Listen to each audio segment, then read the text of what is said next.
아멘. 우리 한번 같이 따라합니다. 하나님의 뜻에 따라 움직이는 성도가 됩시다.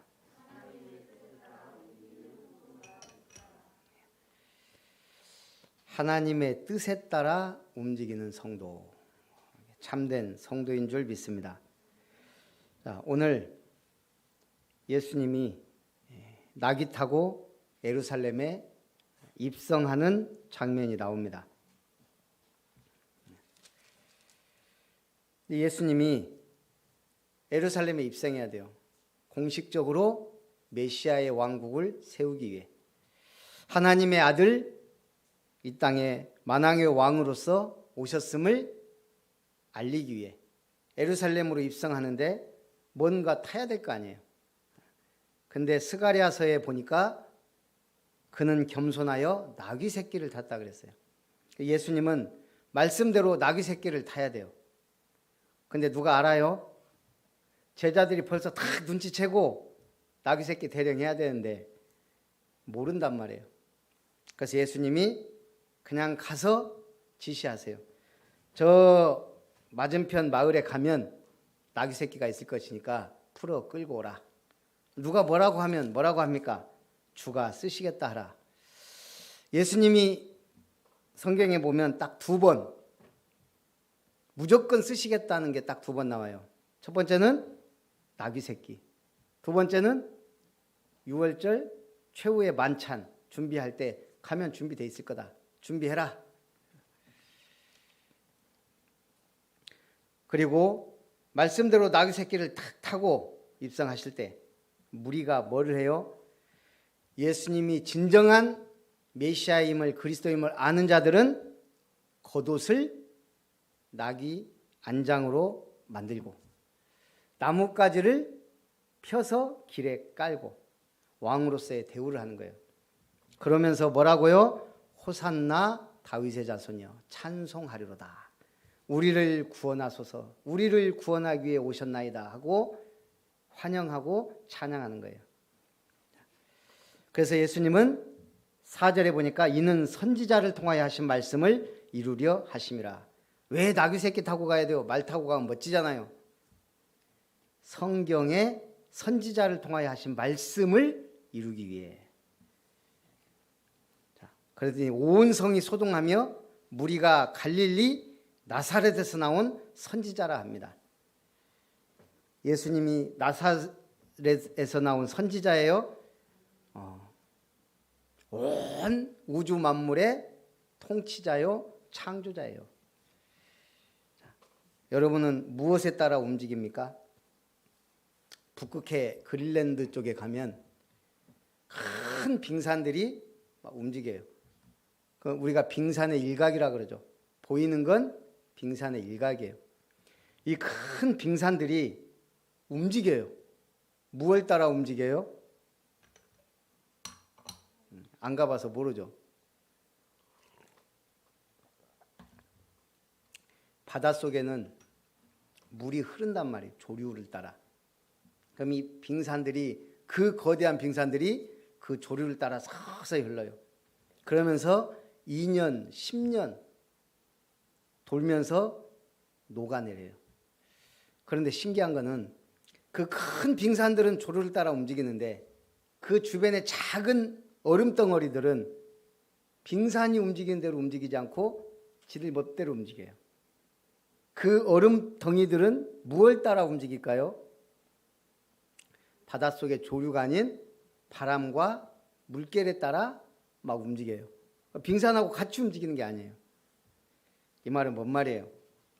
우리 신자들도 빙산처럼 언약의 흐름을 따라 묵묵히 흘러가는 신자가 있는가 하면 얼음덩어리처럼 세파에 시달리면서 흐르는 대로 밀려 떠내려가는 신자가 있다 이 말입니다.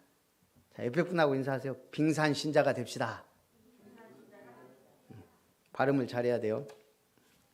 자, 첫 번째, 이 세상에 오신 왕으로서 사역입니다. 자, 예수님이 왕으로 오셨습니다. 그래서 첫 번째 하신 일, 하나님의 아들 왕으로서 성전에 들어가셔요. 가장 먼저 어디 가야 돼요? 성전, 예루살렘 성전으로 들어갑니다. 근데 성전 안에서 매매하는 자들과 돈 바꾸는 자들의 상을 둘러 엎으시고 대노하십니다. 그래서 내 집은 기도하는 집이다. 너희는 강도의 구려를 만들었도다. 이걸 보고 우리가 그 유명한 성전 정화 사건이라고 그래요. 성전을 깨끗하게 하시다. 지금 유대인들 입장에서 보면 성전에서 지금 장사하는 게 아니에요. 6월절이니까 지금 굉장히 복잡해요. 전국에서 지금 유대 신자들이 와서 하나님 앞에 예물을 드리고 제사를 드리고 간단 말이에요.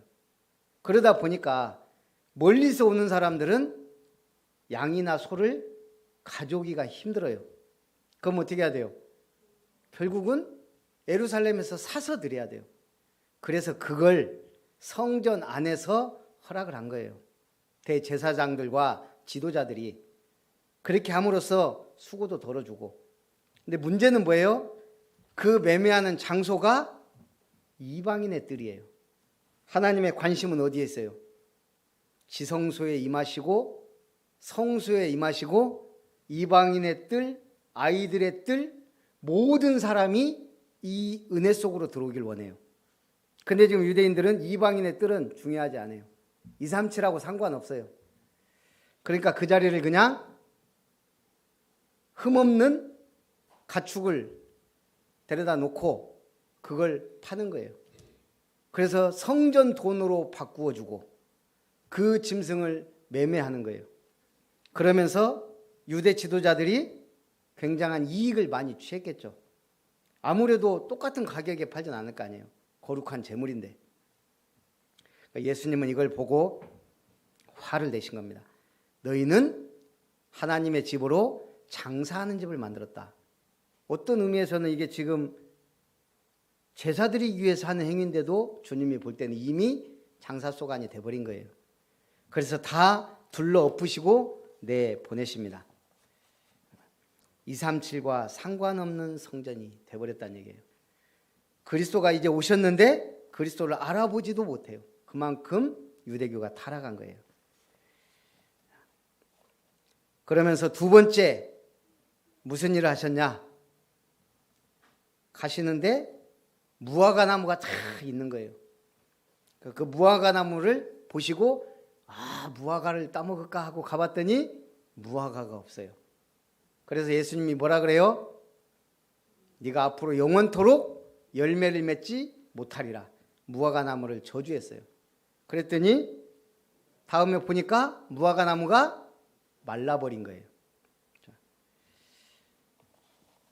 제가 어제도 스마일 교회에서 그 얘기를 했는데 스마일 교회는 뭐가 돼야 된다? 스마일 메이커가 돼야 된다. 그랬어요. 스마일 교회니까. 이래 교회는 계속 준비해야 돼요. 우리 교회가 나갈 방향을. 등불을 밝히는 거예요.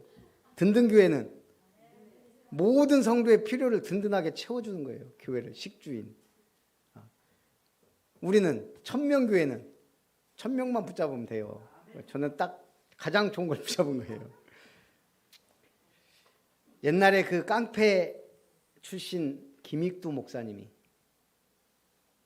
한참 전도하는데 아마 교회를 얼마 안 나온 청년이 따지듯이 하나님 안 계시다는 거예요. 왜 그러냐 그러니까 자기가 농사를 짓는데 하나님이 벼락을 밭에 내려갖고 농작물이 다 피해를 입었다는 그런 하나님이 어디 있냐는 거예요.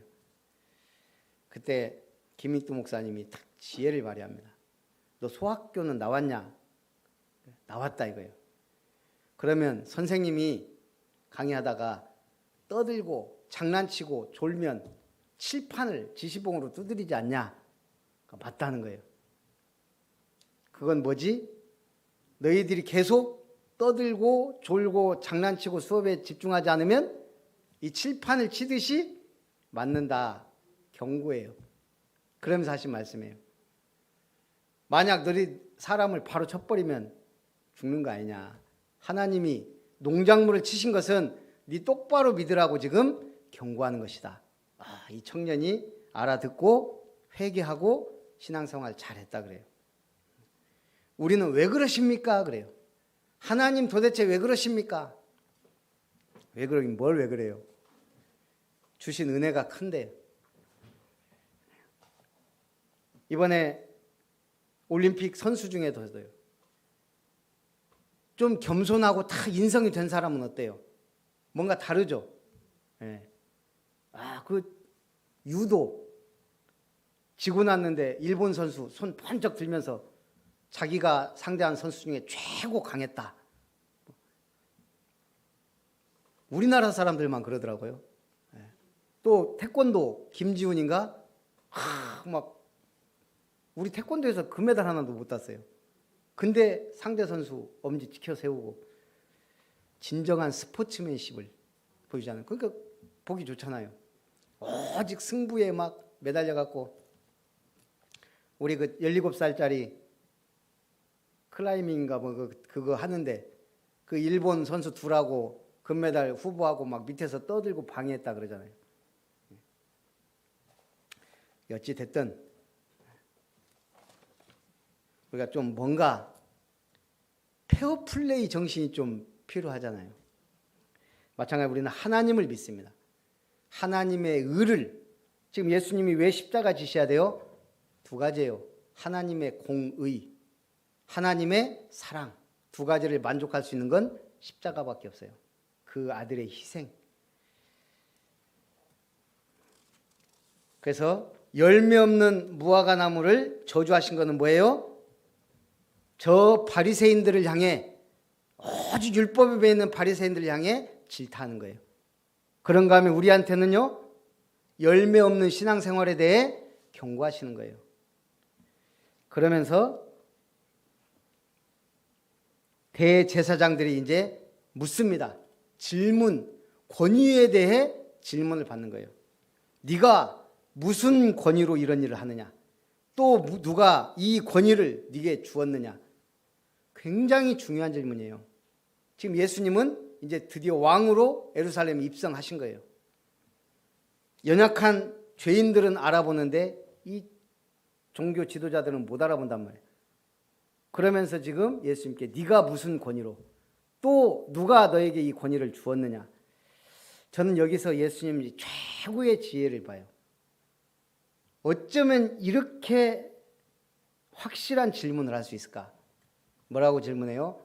요한의 세례가 하늘로부터냐 땅으로부터냐? 너희들 또 내 질문에 대답해봐라. 대답할 수 없는 질문을 한 거예요. 요한의 세례가 하늘부터다. 이 사람들이 하늘로부터 왔다 그러면 뭐예요? 그러면 하나님께로 왔는데 왜 믿지 않느냐? 대답할 수가 없어요. 사람으로부터 왔다 그러면 온 백성이 다 요한을 선지자로 여겨요. 그러니까 이 사람들이 백성을 두려워함으로 그것도 대답을 못해요.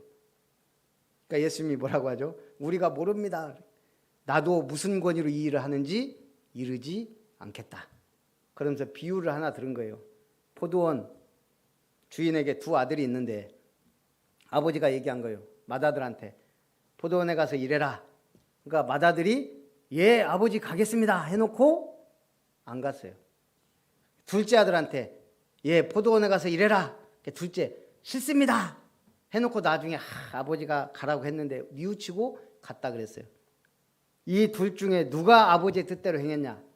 말만 잘한 맏아들? 안 간다고 해놓고 간 둘째? 안 간다고 해놓고 간 둘째가 아버지의 뜻대로 하지 않았냐? 이와 같이 너희들이 천하게 여기고 손가락질하는 세리와 창녀들은 나를 믿었다. 그러므로 그들은 하나님 나라에 갈 것이다. 너희는 하나님 나라를 빼앗기고 그들은 하나님 나라에 갈 것이다. 예수님의 권위에 대한 질문을 했어요. 그러면서 예수님이 포도원 비유를 또 듭니다. 포도원 주인이 포도원을 농부에게 삭슬 주고 저 타국에 갔다. 그랬더니 이 농부들이 이제는 수확할 때가 되니까 종들을 보낸 거예요. 포도원 주인이. 그래서 이 농부들이 야, 저것들 죽이자. 죽였다는 얘기예요. 아들을 보냈더니 저 아들 죽이면 이 포도원이 완전히 우리 것이 된다. 그 아들을 죽였어요. 그럼 너희가 어떻게 하겠느냐? 포도원 주인이 그들을 다 진멸하고 다른 농부에게 삭슬 줄 겁니다. 예수님이 지금 무슨 얘기예요? 그러면서 얘기하는 거예요. 지금까지 너희들이 포도원 주인이 그 종들을 보냈을 때 다 죽였던 것처럼 지금까지 선지자들을 죽였지 않냐? 이제 하나님의 아들이 오는데 그도 죽일 것이다. 그러면서 무슨 말씀하세요?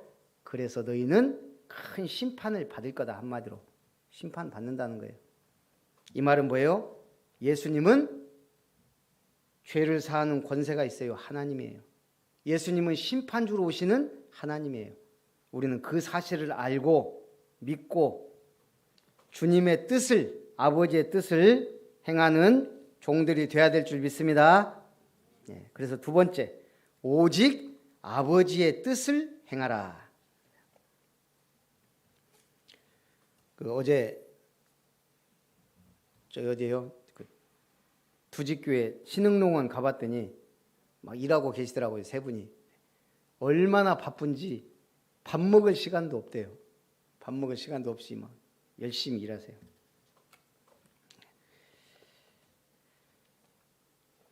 그렇게 일할 수 있는 게 기쁘고 감사할 일이죠. 자, 그래서 우리는 언약의 흐름 속에 있어야 합니다. 백성들이 나귀 새끼를 끌고 와서 자기들의 겉옷을 위에 펴고 종려나무 가지를 길에 펴고 호산나 다윗의 자손을 외쳤던 것처럼 우리는 이 시대에 뭘 해야 된다고요? 언약의 흐름 속에 있어야 돼요. 오늘 교동문에서 외치는 자의 소리 누구예요? 우리가 외치는 자의 소리가 돼야 돼요. 무디 목사님이 한 말이에요. 100명 중 1명은 성경을 읽고 나머지 99명은 그리스도인을 읽는다. 한마디로 세상 사람이 100명 있으면 1명은 성경 알고 나머지는 성경 모르고 그리스도인 보고 어떻게 믿어야 될지를 결정한다. 이 말이기도 하고요. 또 100명 중 1명은 하나님 말씀에 집중하고 나머지 99명은 건물을 보는 거예요. 100명 중 1명은 하늘을 바라보고 영적인 삶을 살지만 나머지 99명은 사람을 보고 육신적인 삶을 산다는 거예요. 100명 중 1명은 하늘을 위해 살고 나머지 99명은 땅을 위해 산다는 의미와도 같아요. 여러분, 그 100명 중에 1명이 되면 그게 오직 유일성 재창조예요. 우리 아름다운 교회 모든 성도님들은 다 그 1명 중에 100명이 되시길 바랍니다. 그래서 오늘 언약의 흐름 속에 있으면 돼요. 두 번째는 교회를 만민의 기도하는 집이다 그랬습니다. 그럼 우리는 뭘 만들어야 돼요? 교회를 만민의 기도하는 집으로 만들어야 합니다. 그러기 위해서 참된 예배가 회복돼야 됩니다. 그래서 열매 없는 신자 되지 말고 열매 맺는 신앙 생활을 하라는 거예요. 자, 아버지의 뜻대로 행한 둘째 아들처럼 맏아들처럼 말만 하지 말고 둘째 아들처럼 행하라는 거예요. 믿음으로 행하면 그 믿음이 하나님 나라에 들어가고 상급을 얻게 됩니다. 우리는 하나님 앞에 감히 고개를 들 수 없는 죄인입니다. 어떤 신학자는 우리 인간의 신앙을 뻔뻔함과 당당함으로 얘기했어요.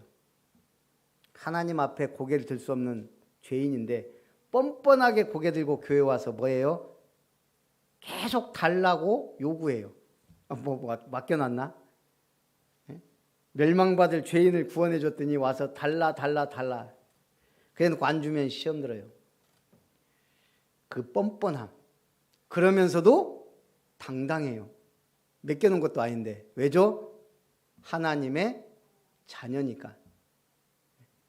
어제 집에 이제 여름에는 아이스크림이 떨어지면 아이스크림을 이렇게 많이 사면 좀 하잖아요. 1,000원에 3개, 4개 이런 걸 이제 사요. 그래서 이제 어제 아이스크림 사러 가자 그래갖고 보겸이하고 아이스크림을 한 1,000원어치 샀어요. 이제 1,000원에 3개니까 한 3,000원, 한 10개 딱 샀어요. 가려고 하는데 야가 옆에 있는 장난감을 또 하나, 요즘은 그 장난감에 과자가 같이 있는 것들이 많아요. 먹고 놀고 그런 걸 하나씩 골라. 집사람 지금 차에 딱 있는데 겁도 없이 딱 고르더라고. 보니까 조금 비싸 보여. 이게 그냥 장난감, 이게 과자인데. 그래서 아이고 그래, 뻔뻔하고 당당하게 골라요. 제가 집사람한테 욕 얻어먹을 거 알면서 그래. 그래서 찍어봤더니 2,900원이에요. 아무것도 아닌데, 야 이거 아이스크림 이만큼 값이다 이게. 그래서 저는 사줬어요. 그랬더니 아니나 다를까 딱 그거 들고 차에 타는 순간 이건 뭐야? 왜 샀어? 얼마야? 3,000원. 응?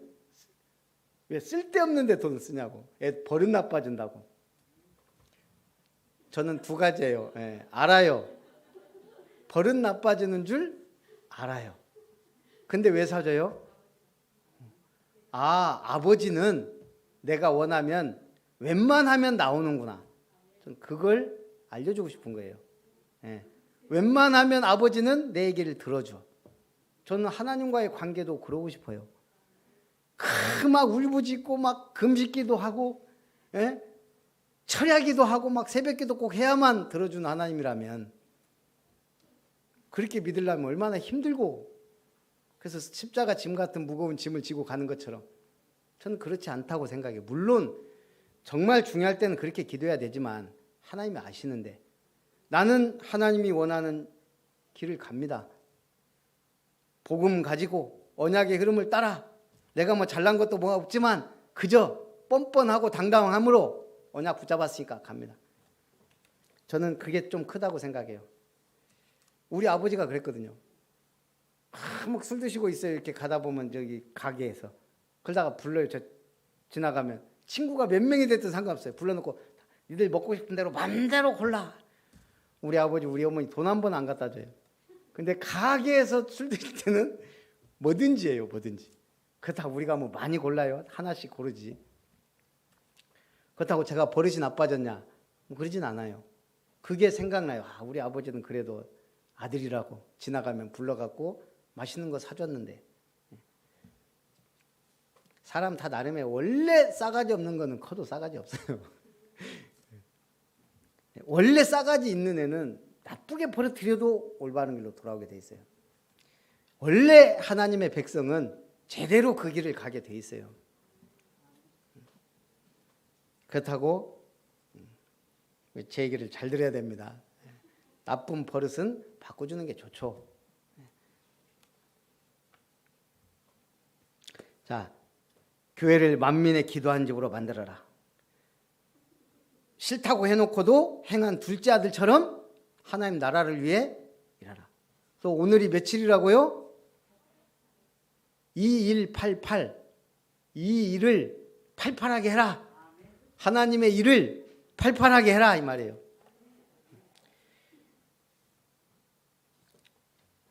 그러면서 우리는 하나님 보좌와 예수님의 권위에 순종하며 아버지의 뜻대로 행하는 자에게 하나님은 무엇을 주신다고요? 하나님의 나라를 기업으로 주십니다. 사람을 흉하게 늙게 만드는 5가지 독약과 우아하게 늙게 만드는 5가지 묘약이 있다 그랬어요. 여러분 흉하게 늙고 싶어요? 우아하게 늙고 싶어요? 어제 밥 먹으면서 안 싸우면 다행이지 뭐 그런 프로를 하더라고요. 그 뭐 무인도 비슷한데 이장 1명 있고 축구 선수 2, 안정호 하나고 누구예요? 최용수하고, 그 다음에 농구 선수, 농구 대통령 허재하고 현주엽하고, 거기서 이제 이렇게 하는데 얼굴 딱 보니까,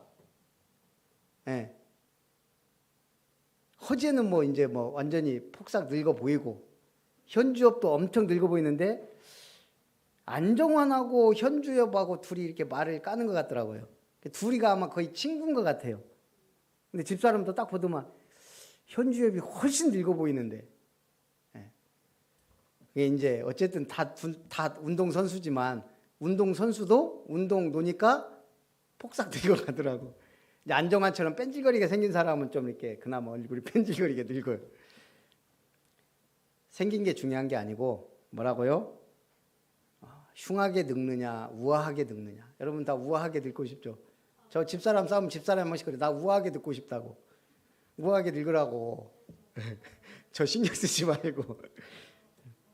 한마디로 우아하게 흉하게 늙으려면 5가지 독약: 불평, 의심, 절망, 경쟁, 공포. 우아하게 늙는 5가지 묘약: 사랑, 여유, 용서, 아량, 부드러움. 한마디로 어떻게 하면 우아하게 늙을지 우리가 몰라요, 알아요.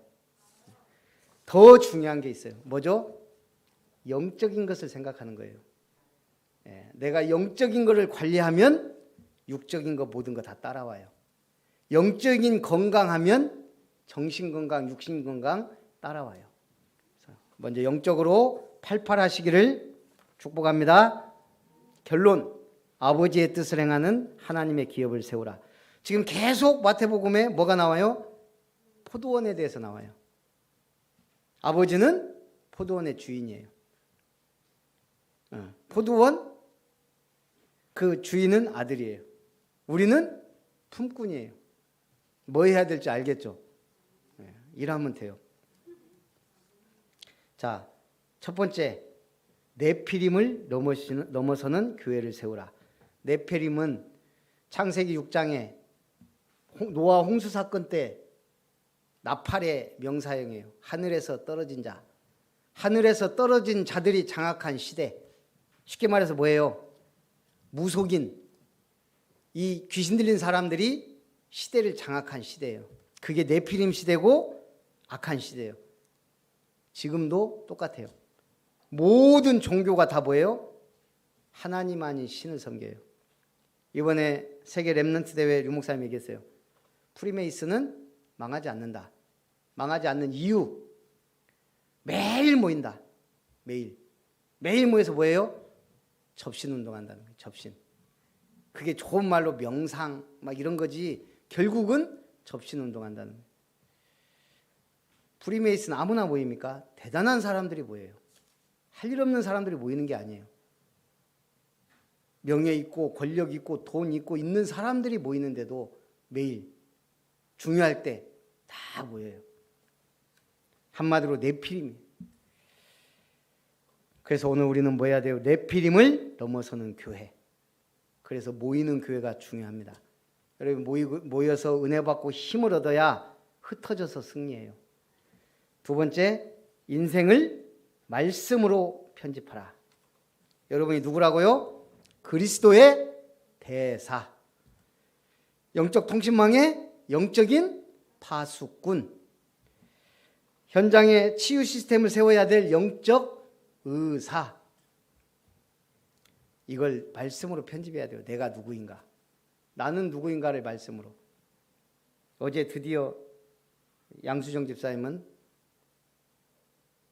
아벨레라고 일단은 첫 별칭을 줬어요. 아벨레가 누구예요? 인정받는 자. 인정함을 받는 자. 우리 다 로마서 16장 인물들이 돼야 될 줄 믿습니다.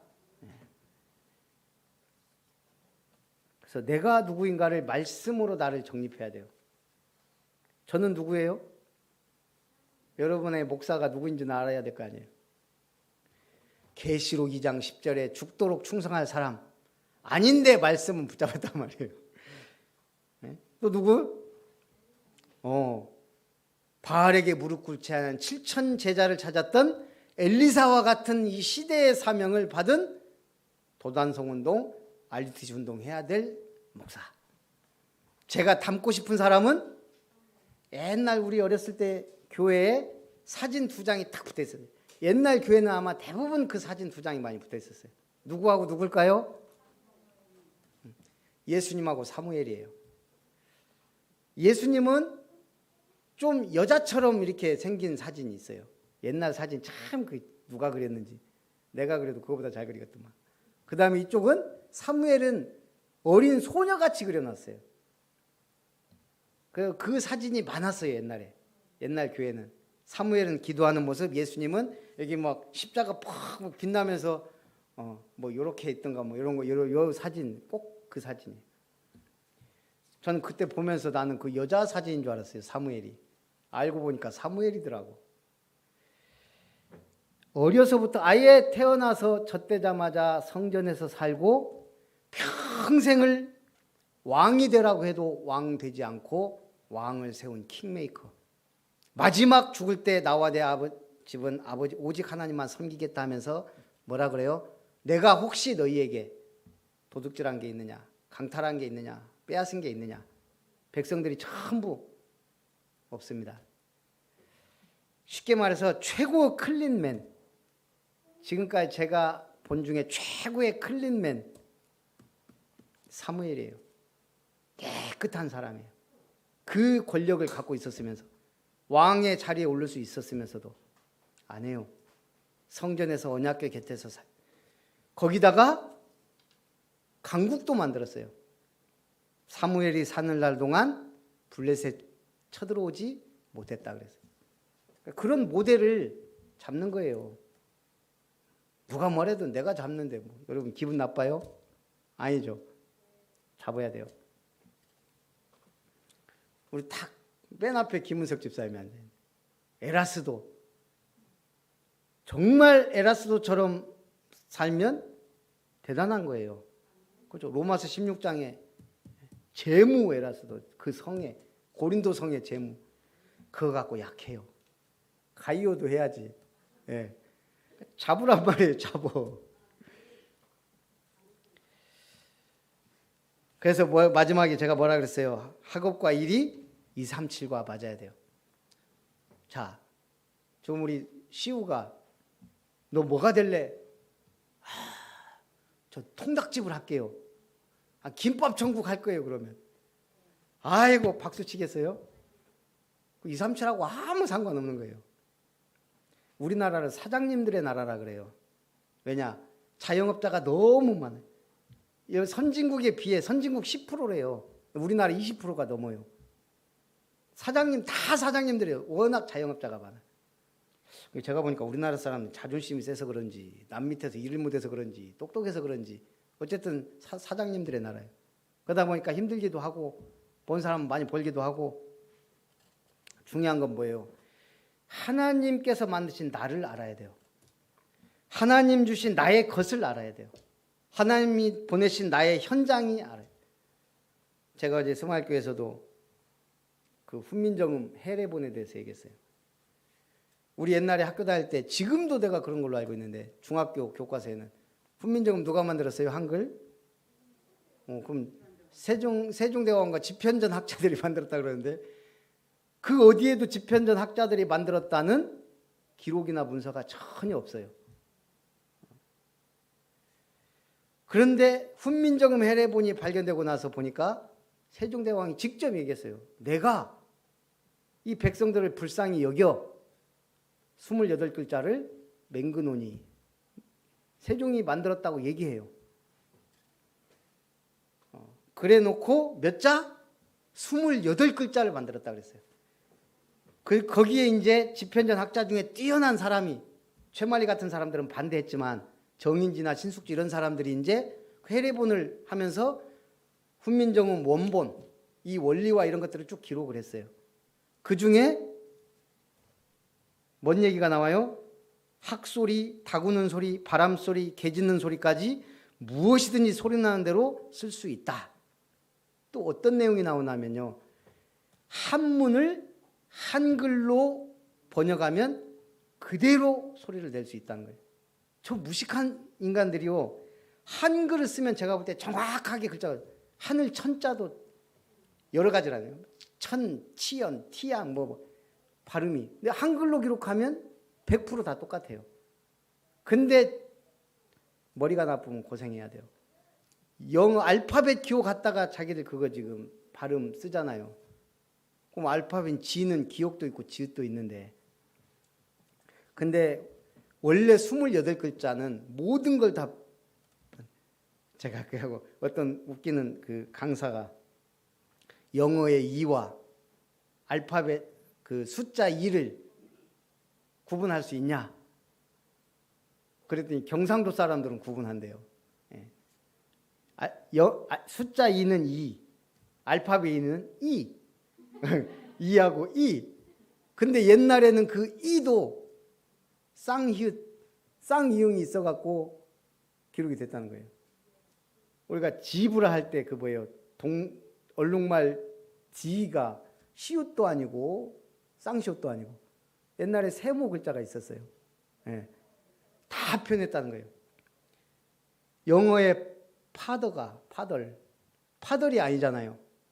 화덜도 아니고 딱 중간 파덜이에요. 그것이 피읍 아래 동그라미 치면 피읍 반침이라 그래요. 뭐라 그래요? 예. 그 중국말이 그런 말이 많대요. 그 100%는 아니지만 거의 모든 글자를 기록할 수 있는데 이걸 누가 없앴냐? 저 일제시대 때 지들이 정리한다면서 4글자 없애가지고 24글자예요.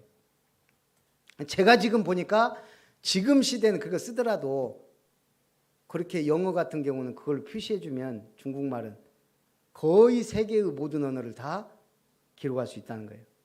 그것도 유일하게 누가 만들었다? 세종이. 왜 만들었다? 원리를. 기록한 것은 한글밖에 없어요. 그래서 중국 사람들이 아무리 한복은 자기 거다, 막 김치도 자기 거다, 막 진짜 보통 정신이 아닌 것 같아요. 근데 한글은 우리가 만들었다 못해. 왜? 정확하게 기록이 돼 있어요. 세종이 만들었다고. 여러분은 누가 만드셨어요? 네, 그게 성경이에요. 정확하게 기록돼 있어요. 누구도 반박하지 할 수 없는 확실한 근거를 가진 믿음이 성경이에요. 그럼 성경에 있는 모든 약속과 언약과 축복을 누구 것으로 만들어라? 내 것으로. 최고의 응답과 축복 누리시는 우리 아름다운 성도님들 되시기를 주님의 이름으로 축복합니다. 오직 아버지의 뜻대로 행하라 말씀을 주시고 종려주일에 그 비밀을 이 세상의 왕으로서 오신 그리스도를 알고 오직 아버지의 뜻을 행하며 하나님의 기업을 세우는 우리 모든 아름다운 성도님들 되게 하옵소서.